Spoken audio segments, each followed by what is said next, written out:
بسم اللہ الرحمن الرحیم۔ السلام علیکم دوستو، امید کرتا ہوں کہ آپ سب خیریت سے ہوں گے۔ وزیر اعظم پاکستان عمران خان اپنا ایک اور وعدہ پورا کرنے جا رہے ہیں۔ 22 مئی کو کراچی میں PIA کے طیارے کو حادثہ پیش آیا تھا جس میں 100 سے زائد جانی نقصان ہوا، اور ساتھ ہی ساتھ جس آبادی پر یہ طیارہ گرا وہاں بھی کافی مالی نقصان ہوا۔ طیارہ حادثہ کی رپورٹ آج پیش کی گئی۔ یہ رپورٹ انتظامیہ کی جانب سے وفاقی وزیر ہوا بازی غلام سرور خان صاحب کو پیش کی گئی، اور وفاقی وزیر نے یہ رپورٹ وزیر اعظم پاکستان کو آج پیش کی۔ وزیر اعظم عمران خان صاحب نے ہدایت کی کہ اس رپورٹ کو قومی اسمبلی میں پیش کیا جائے، اور ساتھ ہی ساتھ پچھلے تمام باقی طیارہ حادثوں کی رپورٹ پہ بھی جائزہ لیا جائے۔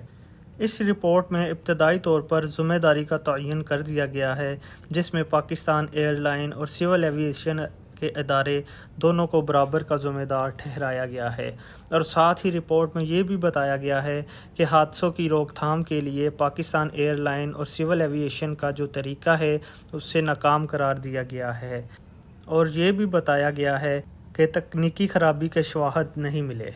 اس عبوری رپورٹ میں یہ بھی بتایا گیا ہے کہ آلات اور سسٹمز کی جو جانچ پڑتال ہے وہ ابھی جاری رہے گی۔ رپورٹ میں بتایا گیا ہے کہ جو پہلی لینڈنگ تھی اس پر 9000 میٹر کے رن وے کے درمیان میں جہاز ٹکرایا تھا۔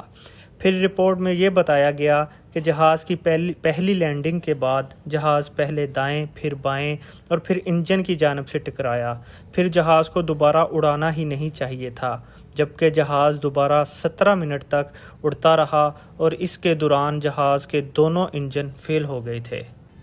اس کے علاوہ رپورٹ میں یہ بھی بتایا گیا کہ جہاز شروع سے ہی زائد رفتار پر تھا اور اونچائی پر آ رہا تھا۔ لینڈنگ پوزیشن پر بھی جہاز کی اونچائی زیادہ تھی۔ رپورٹ میں یہ بھی بتایا گیا کہ قانون کے مطابق اس وقت میں جو ایئر ٹریفک کنٹرولر تھے اس عملے کو ریلیف کر دینا چاہیے تھا، لیکن انہیں ریلیف نہیں کیا گیا بلکہ ان سے پوری ڈیوٹی لی گئی،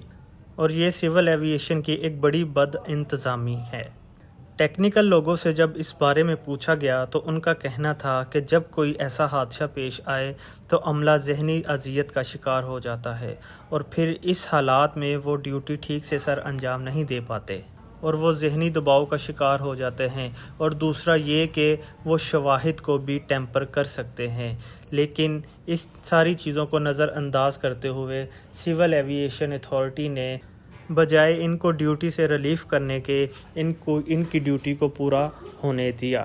وزیر اعظم پاکستان نے یہ احکامات بھی جاری کیے ہیں کہ اس رپورٹ کے ساتھ ساتھ پچھلے تمام حادثے جو پیش آئے ہیں پاکستان ایئر لائنز کے، ان کی رپورٹ بھی پیش کی جائے اور لوگوں کو سچائی دکھائی جائے، اور مزید یہ کہ آئندہ ایسے حادثات سے بچنے کے لیے پاکستان سول ایویشن اتھارٹی اور پاکستان ایئر لائن کو جدید آلات اور سسٹم کو اپ گریڈ کرنے کے ہدایات جاری کی ہیں۔